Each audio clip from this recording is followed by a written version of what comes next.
dan jangan banyak bergerak. Baiklah, Begawan.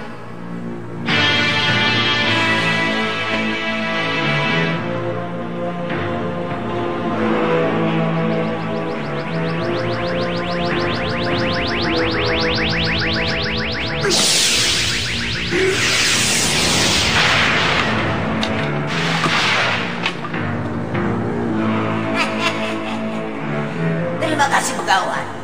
Kini aku telah bebas. Terima kasih.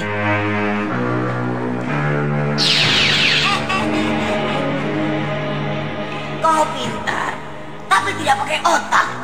Begawan Girinata ditipu mentah-mentah oleh Mak Lampir untuk membuka kerangkeng. Tapi sebelumnya, mari kita menuju Rindiantika dulu. Di mana, setelah sekian lama Rindiantika menghilang tidak diketahui keberadaannya, tidak disangka bertemu dengan Parida di tengah hutan belantara bersama Kiai Jabat, Kiai Basari, Datuk Panglima Kumbang. Namun Rindiantika telah diikuti 3 orang pria. Lalu siapakah ketiga pria tersebut?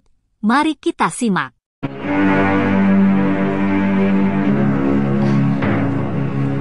Kiai? Kiai Jabat? Kiai? Rindiantika. Dendi. Dendi, kemana saja kau selama ini? Ceritanya panjang, Farida. Aku harus mengembara untuk mencari Arjunaku. Ketemu.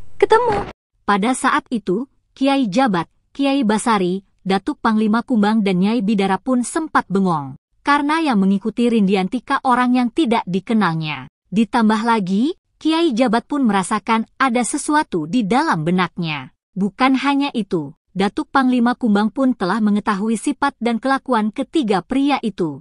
Lalu bagaimana ceritanya? Mari kita ikuti cerita ini. Ada apa, Panglima? Sebaiknya Kiai hati-hati dengan ketiga orang itu. Hati kecilku memang sudah menyimpan kecurigaan, tapi aku tidak berani mengemukakannya. Ada apa dengan mereka, Panglima? Mereka bukan orang baik-baik, hanya sumber masalah dan malapetaka. Mereka suka berdalih demi kebaikan, padahal apa yang mereka lakukan hanyalah pelanggaran hukum dan pemuas hawa nafsu. Kalau begitu, kita usir mereka. Ya, sebaiknya begitu. Siapa kalian? Kami pengikut Nyai Rindiantika, Kiai. Kami pembantunya yang bersedia mengorbankan nyawa jika Nyai Rindiantika ada yang mengganggu. Rindi, kamu mau ikut kami atau tetap bersama mereka? Ikut, Kiai. Tapi aku harap Kiai juga mau menerima ketiga pengikutku itu. Tidak bisa. Aku tidak bisa menerima orang asing begitu saja. Mereka orang baik-baik, Kiai. Menyayangi anak yatim dan fakir miskin. Harta benda yang mereka peroleh selalu dibagi-bagikan untuk para fakir dan anak yatim. Tidak. Apapun alasanmu, aku tidak bersedia menerima mereka. Tidak apa, Nyai. Tidak masalah jika kami tidak ikut rombongan Kiai. Kami tidak akan melupakan Nyai. Nyai tetap pemimpin kami. Pergilah Nyai bersama rombongan ini.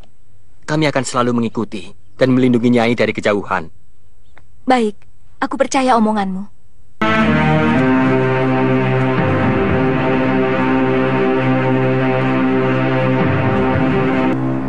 Sayang kalau sampai hilang. Mengagumkan. Betul. Kita tunggu kesempatan bagus untuk menerkamnya. Kita ikuti sekarang? Tunggu agak jauh dulu, biar mereka tidak curiga pada kita. Kini kita kembali menuju Mak Lampir, yang mana pada saat itu Kalagondang diketahui kelemahannya dengan cara disembur menggunakan asap rokok Tricakra Birawa. Hingga Kalagondang pun patuh kepada Mak Lampir. Dan selanjutnya disuruh mengantarkan Mak Lampir menuju Gunung Merbabu, untuk menjumpai orang sakti yang bernama Begawan Girinata juru kunci Gunung Merbabu. Untuk membuka kerangkeng yang sudah lapisi ilmu Nur Wahid oleh Kiai Jabat dan Kiai Basari pada waktu itu.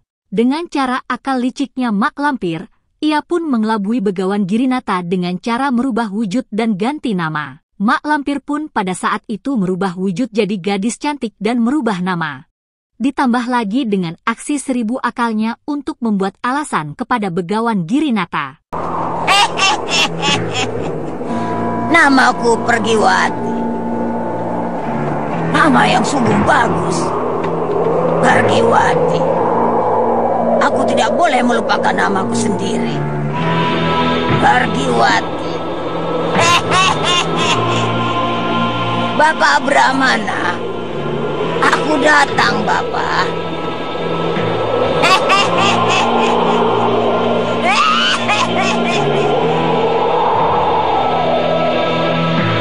Begawan, tolonglah saya, Begawan.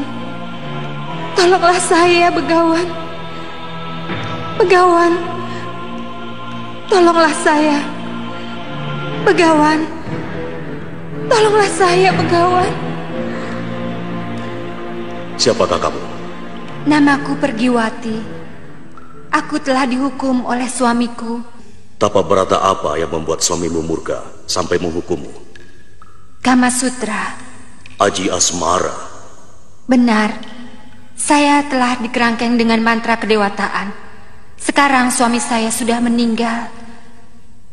Dan tidak ada seorang pun yang dapat membuka kerangkeng ini kecuali oleh mantra Brahmana suci.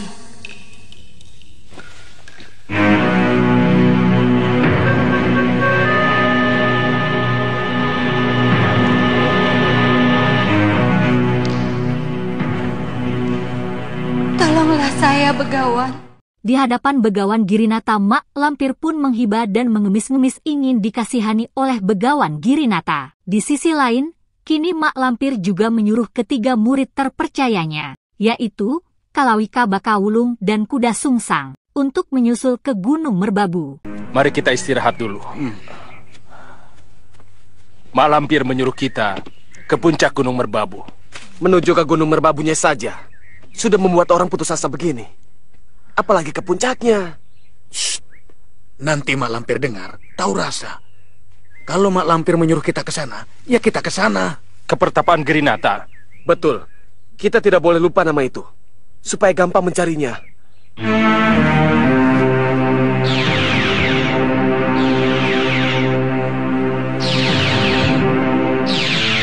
Kawan-kawan, ada kabar gembira tentang Mak Lampir.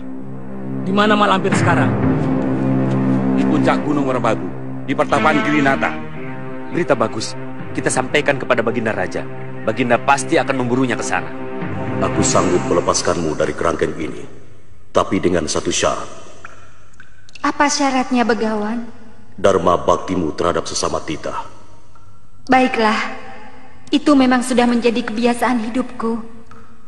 Untuk berbuat baik pada orang banyak. Siapakah dia? Dia adalah pembantuku.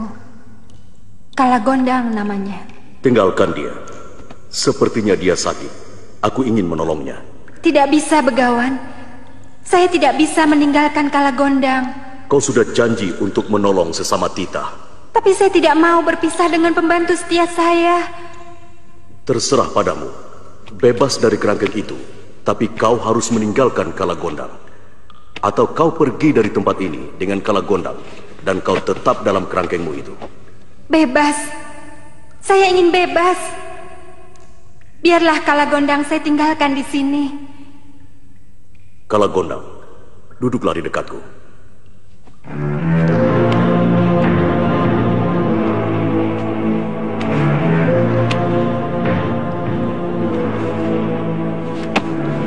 Duduklah dengan tenang. Dan jangan banyak bergerak. Baiklah, Begawan.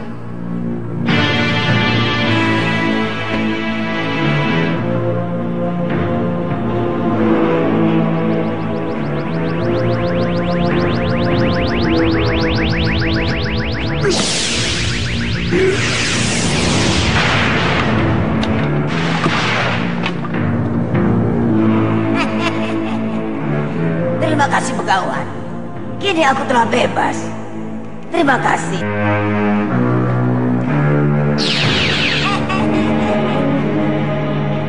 Kau pintar, tapi tidak pakai otak. Siapa? Aku Mak Lampir. Mak Lampir? Aku Mak Lampir, Ratu Ilmu Hitam. Kurang ajar. Kau telah menipuku. Sekarang aku minta Kalagondang untuk membawa pergi. Tidak bisa. Bisa. Aku bisa merebutnya dengan paksa. Kalagondang budakku, dia milikku. Begitulah kelicikan akal otak iblis berbalut manusia, yang awalnya mengemis-ngemis ingin ditolongnya, namun setelah ditolong malah berbalik memusuhinya. Hingga pada akhirnya, ujung-ujungnya pertarungan dan ingin membunuh manusia. Bagaimanapun juga otak iblis ya tetap iblis, yang kerjaannya memusuhi manusia. Lalu bagaimana cerita kelanjutannya? Mari kita nantikan di episode berikutnya. Terima kasih. Sampai ketemu lagi.